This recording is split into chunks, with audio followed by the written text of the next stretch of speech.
Yo les amis, je suis de retour après une longue période d'absence. Avant de poursuivre cette vidéo, je vous invite à soutenir la chaîne en aimant cette vidéo, en vous abonnant et en activant la cloche de notification si cela n'est pas encore fait. Dans les vidéos précédentes, nous avons appris les bases du langage JavaScript. Dans cette vidéo, nous allons aller plus en profondeur en apprenant à contrôler le déroulement de notre programme grâce aux instructions conditionnelles. Imaginons que nous devons écrire un programme interdit aux mineurs et accessible aux majeurs. Pour ce faire, le code doit prendre la décision d'interdire ou d'autoriser l'accès au programme. Mais cela ne se fait pas tout seul, sinon la programmation aurait été trop facile. Mais comment allons-nous procéder alors? Eh bien, c'est simple. Nous allons utiliser des conditions. En gros, nous allons d'abord récupérer l'âge de l'utilisateur dans une variable. Ensuite, ordonner au programme de refuser l'accès à l'utilisateur si son âge est inférieur à 18 ans, sinon lui donner l'autorisation si et sinon traduit littéralement en anglais par if et else sont ce qu'on appelle en programmation des instructions conditionnelles. Ils nous permettent d'indiquer au programme le choix à faire à partir des conditions données. Pas trop clair, je pense que la pratique va nous aider à mieux comprendre. Allons alors sur Visual Studio Code. Que nous sommes sur Visual Studio Code, nous allons procéder à la réalisation de notre mini-exercice de manière pratique. Comme on avait dit précédemment, l'exercice consiste à autoriser l'accès à notre application à une personne majeure et la refuser à une personne mineure. Donc pour ce faire, lorsque la personne en question aura moins de 18 ans, on va lui envoyer le message accès refusé, et lorsque la personne aura plus de 18 ans, on va lui afficher le message bienvenue. Donc pour ce faire, on va créer une constante que nous allons appeler âge user. Dans cette constante, nous allons stocker l'âge de l'utilisateur. Ici, notre utilisateur aura 20 ans. Donc pour vérifier si l'utilisateur est majeur, nous allons utiliser la condition if âge user inférieur à 18. 18 ans étant la condition pour être majeur. Du coup, si l'utilisateur a moins de 18 ans, on va lui afficher dans la console.log accès refusé. Accès refusé. Maintenant, dans le cas contraire, lorsque l'utilisateur aura plus de 18 ans, on va utiliser la console, la condition else pour lui afficher dans la console la valeur bienvenue. Console.log bienvenue. Maintenant, ce que nous allons faire, nous allons tester notre application comme d'habitude, mais bien avant ça, n'oubliez pas de sauvegarder ce que vous venez de faire. Donc, pour tester, nous allons ouvrir un nouveau terminal. À l'intérieur du terminal, nous allons taper l'instruction node condition.js. Et puis nous allons exécuter. On se rend compte automatiquement que lorsqu'on exécute, on a bienvenue parce que l'utilisateur ici a 20 ans qui est supérieur à 18. On va prendre un autre cas où l'utilisateur a 17 ans. On va enregistrer, puis on va venir retaper la même instruction dans notre terminal. On verra ici accès refusé pour dire que l'utilisateur a moins de 17 ans, du coup il est mineur. Maintenant, ce code que nous avons écrit a une petite faille. Prenons le cas où l'utilisateur entre un âge négatif, par exemple moins 10. Que va-t-il se passer? C'est simple. Le programme va continuer à nous retourner accès refusé, alors que nous voulons retourner un message bien précis à l'utilisateur pour lui dire qu'il a rentré un âge incorrect. Comment allons-nous procéder? On peut se servir d'une autre condition. Cette condition est appelée la condition else if, traduit littéralement en français la condition sinon. Pour utiliser cette condition, nous allons devoir réécrire notre logique. Cette fois-ci, nous allons d'abord vérifier si l'utilisateur est majeur. Donc, pour ce faire, c'est simple.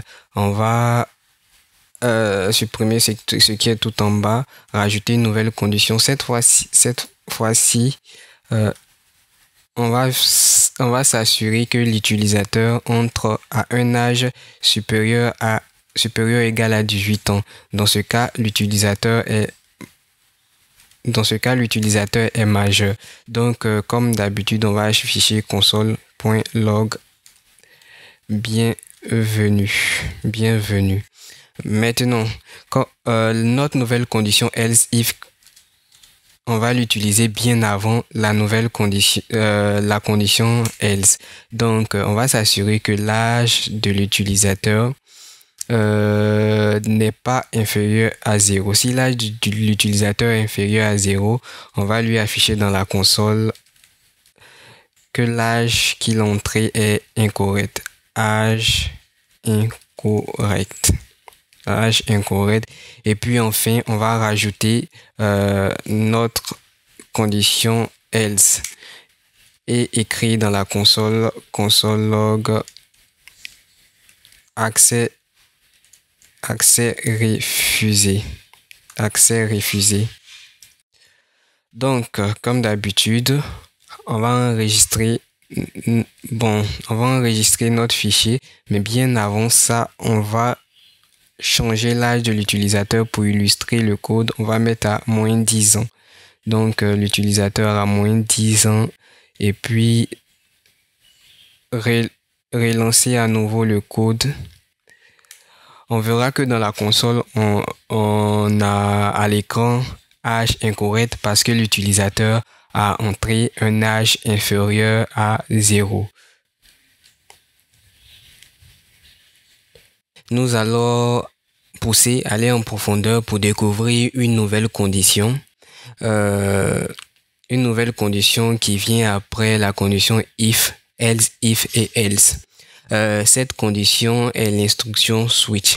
Le switch permet en JavaScript d'exécuter un code avec plusieurs conditions, c'est-à-dire un code où on a plusieurs else if à la suite. Du coup, else if et la condition switch peuvent s'alterner. C'est-à-dire dans les cas où on utilise le switch, on peut utiliser le else if en lieu de place. Donc, pour illustrer cela, nous allons partir sur un exemple plutôt simple. Ça serait un programme auquel on va lui donner le numéro du jour dans la semaine et puis ce programme va nous afficher dans la console le nom du jour. Pour un exemple concret, lorsqu'on va rentrer 1, le programme va nous afficher lundi. So, let's go. Pour ce faire, déjà, on va nettoyer notre code ici. Maintenant, on va créer une constante qu'on va appeler jour. Dans cette constante, on va stocker la valeur 1. Maintenant, on va utiliser l'instruction conditionnelle switch. Switch pour dire au programme de switcher sur jour. Maintenant, dans le premier cas, si jour a pour valeur 1, on demande au programme d'afficher dans la console lundi.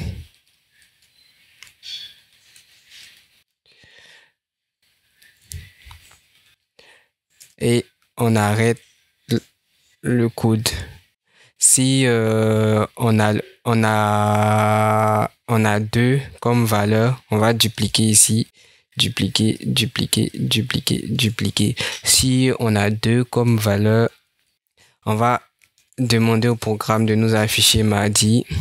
Si on a 3, on va demander de nous afficher mercredi. Si on a 4, on va demander au programme de nous afficher jeudi. Si on a 5, le programme va nous afficher vendredi. Si on a 6, le programme va nous afficher samedi. Et si on a 7, le programme va nous afficher dimanche.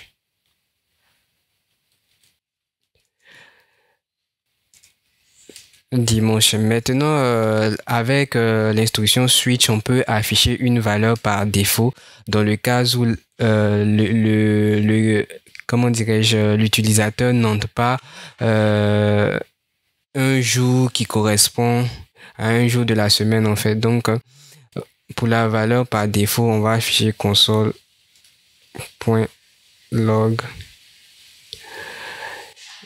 erreur. Ok.